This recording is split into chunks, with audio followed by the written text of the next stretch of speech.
이 범불안장애의 경우에 약물 치료를 하다가 증상이 좋아져서 약을 끊는 경우에 첫 달에 25% 정도가 이미 재발을 한다라고 하고요. 다음 해에는 60에서 80%가 재발했다라고 합니다.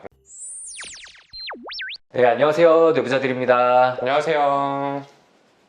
너 우울증 약 한 번 먹으면 평생 먹어야 돼 라는 이 말. 다들 뭐 치료하시는 분이라면 한 번쯤 들어보시지 않았을까 싶은데요. 그렇죠. 이 말에 겁나서 치료를 시작하지 못하거나 중간에 중단하시는 분들 사실 굉장히 많이 계십니다. 근데 이 말이 정말 어디까지 사실인지를 주제로 오늘 말씀을 드려보도록 할게요. 네, 결론부터 말씀드리자면 아쉽고 안타깝지만 그래야 하는 경우들이 종종 있긴 있습니다. 그래서 솔직하게 어떤 경우들인지 한번 설명을 드려볼게요. 네, 일단 항우울제를 복용하는 경우는 참 다양하지만 그래도 크게 나눠보자면 우울증, 불안장애, 강박증 이 세 가지가 대표적이라고 할 수 있겠어요. 이 셋 모두 세로토닌 호르몬의 이상이라는 이런 공통점을 가지고 있는 질환들이기 때문에 치료제와 치료법이 큰 틀에서는 사실 거의 비슷합니다. 그렇죠. 그런데 이 항우울제 치료의 목표는 뭐냐? 약물이 뇌신경 세포의 유전적 변화까지 일으키고 그거를 안정시키는 건데 이게 보통은 짧게는 6개월, 길게는 1년 정도 걸린다고 합니다. 그래서 이 기간 전에 약물을 중단할 때는 아무래도 재발할 가능성이 좀 높다고 보고요. 그래서 저 같은 경우 이제 증상이 좀 많이 경하다 싶었을 때는 그래도 6개월 정도, 어느 정도 좀 정도가 있다라고 하는 경우에는 한 1년 채워서 드시자라고 말씀을 드리는 편입니다. 처음으로 이 우울증부터 이야기를 해보자면요. 만약에 이 우울 에피소드, 그러니까 이 우울 에피소드라는 거는 증상이 없던 건강한 시기와 달리 보통 몇 달 정도 우울증으로 고생한 시기를 우리가 우울사파, 우울 에피소드라고 부르게 되는데요. 이 우울 에피소드가 처음이 아니라 반복된 경우에는 가능하면 약을 중단하지 않는 게 좋다라고 합니다. 왜냐하면 재발성 우울증의 경우에는 잘 호전된 후에도 재발할 가능성이 생각보다 높거든요. 연구에 따르면 첫 번째 치료가 된 뒤에 1년 내 재발률이 33%인데 반해서 두 번째 치료를 한 후에는 1년 내 재발률이 이제 50% 정도로 올라간다라고 하니까 사실은 이런 재발률을 고려했을 때 약을 끊지 않고 유지하는 게 좀 더 도움이 되겠죠. 네, 이게 무서운 게 재발이 되면은 점점 그 다음 또 재발할 확률이 점점 올라갑니다. 그리고 그 재발 사이의 기간도 더 짧아지기 때문에 재발을 막는 게 정말 중요하고요. 맞습니다. 예, 국가나 이제 학회별로 이런 치료 가이드라인을 제시하고 있는데 약간씩 차이가 있을지 몰라도 큰 틀에서는 비슷해요. 근데 중요한 건 또 꼭 그 가이드라인만 대로만 가는 건 아니고 주치의와 환자분이 충분히 상의하여서 결정 내린 걸 권유하고 있습니다. 저도 두 번째 재발 후에는 가능한 좀 길게 드시자 이렇게 말씀을 드리는데 또 되게 젊은 분들한테 평생 드시라는 말을 드리는 거는 진짜 어려운 일이죠. 너무 막막한 일이고 맞아요. 좀 안타까운 일이거든요. 그래서 그분의 증상이 얼마나 길게 갔는지 얼마나 심했었는지에 따라서 좀 다르게 결정을 내리게 됩니다. 이제 일반적으로 처음 우울증이 발생하여서 6개월 내지 1년의 치료 기간을 채우고 나면 환자분께서 재발을 걱정하실지라도 잘 설득해서 약물 치료를 중단해 보고요. 안타깝게 재발이 되면 치료를 다시 해야 되는데 이 또 가이드라인에 의하면 2년 반 안에 재발이 된 경우에는 재발 방지를 위한 치료를 5년간 할 걸 권유하는 가이드라인도 있더라고요. 네네네. 되게 빡세잖아요. 5년 진짜 기네요. 두 번째 재발인데. 그러니까요. 근데 이거는 그만큼 재발을 막는 게 중요하고 왜냐하면 그 다음 재발하면은 그 다음 재발 올 확률이 너무 올라가 버리니까 또한 재발 막는 게 어렵기도 하다는 뜻이겠죠. 한국형 우울증 임상지침 3판에 의하면 3번 이상의 주요 우울 사파 에피소드를 경험한 경우에는 가능한 만큼 길게 약을 복용할 것 이라고 권유하고 있는데 이 말이 이제 가능하면 평생 드시라. 이 말이죠. 참 말씀을 드리면서도 좀 무겁습니다. 근데 어쨌든 이제 재발을 막는 게 중요하기 때문에 이렇게 좀 길게 말씀을 드릴 수밖에 없는 그런 케이스들이 있다라는 거 알아두시면 좋을 것 같고요. 앞서 말씀드린 것처럼 이제 공황장애나 사회불안장애 같은 이 불안장애 계통에서도 우울증과 이 항우울제 치료 원칙은 비슷한 면이 있습니다.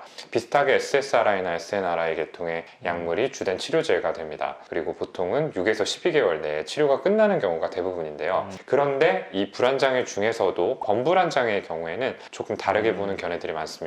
이 범불안장애는 말 그대로 정말 다양한 것들을 심하게 불안해하는 경우인데 불안이 심해서 잠도 잘 못 자고 소화도 안 되고 몸의 긴장이 심해서 여기저기 통증이 동반되는 경우도 많은 이런 질병이죠. 여러 연구들에 의하면 이 범불안장애의 경우에 약물 치료를 하다가 증상이 좋아져서 약을 끊는 경우에 첫 달에 25% 정도가 이미 재발을 한다라고 하고요. 다음 해에는 60에서 80%가 재발했다라고 합니다. 그러니까 재발률이 다른 질병들에 비해서 굉장히 높고 빠르게 이루어진다라는 거죠. 그래서 범불안장애의 경우에는 조금 더 길게 약물 치료를 권유드릴 수밖에 없고요. 재발하는 경우에는 가능한 길게 드시기를 권유를 드리게 됩니다.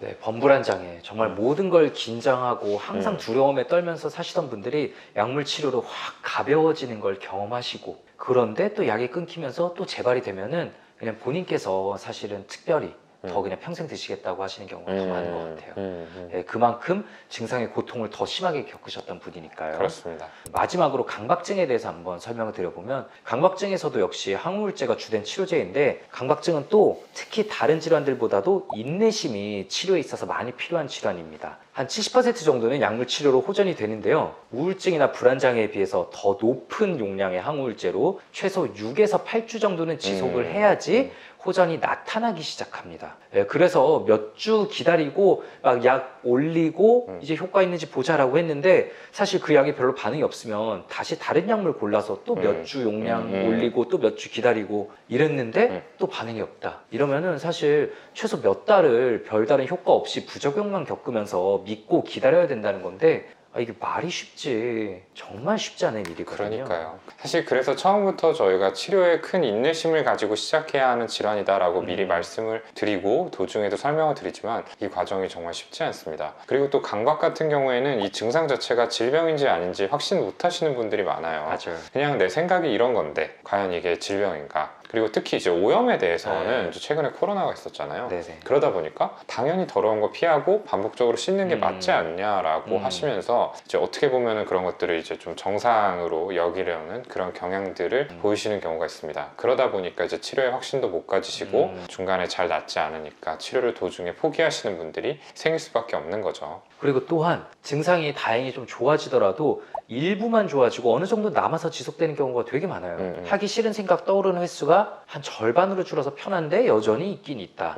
회사에서 나와서 예전보다는 집에 더 빨리 갈 수 있는데 그래도 돌아가서 체크는 해야 된다라는 분들이 진짜 많아요. 그래서 내가 1년이나 치료를 했는데 아직도 남아있는 이것들은 그냥 내 성격이라고 받아들이고 살아야 되지 않을까, 과연 다 낫긴 낫냐, 이제 치료를 그만두겠다라고 말씀하시는 분들 많거든요. 네, 그런데 SSRI 계열 약물을 계속해서 유지할 경우에 1년까지도 지속적으로 증상에 호전이 있다는 연구 결과가 있고요. 저도 실제로 치료하는 환자분들 중에 이런 식으로 답답함을 좀 토로하시다가 저는 약을 바꾸지도 않고 유지만 하고 있었는데 신기하게 1년 넘었는데 그 시기가 돼서야 더 좋아지고 완치되는 경우들도 가끔씩 보게 됩니다. 더 확 빨리 낫는 치료법이 없어서 저희도 되게 안타깝고 죄송한데, 여러모로 인내심을 가지고 약물 치료를 받아야 될 질환이긴 하죠. 이렇게까지 힘들게 치료한 강박증이 완치가 되어서 약을 끊었는데 다시 재발했다. 그러면 참 안타깝지만 그냥 가능한 길게 드시자. 네.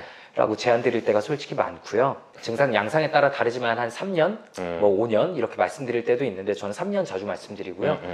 강박증 증상 자체가 워낙 힘들기 때문에 본인께서 그냥 나 좋아졌었는데 그냥 평생 드시겠다라고 결정 내리시는 경우들이 많습니다. 네.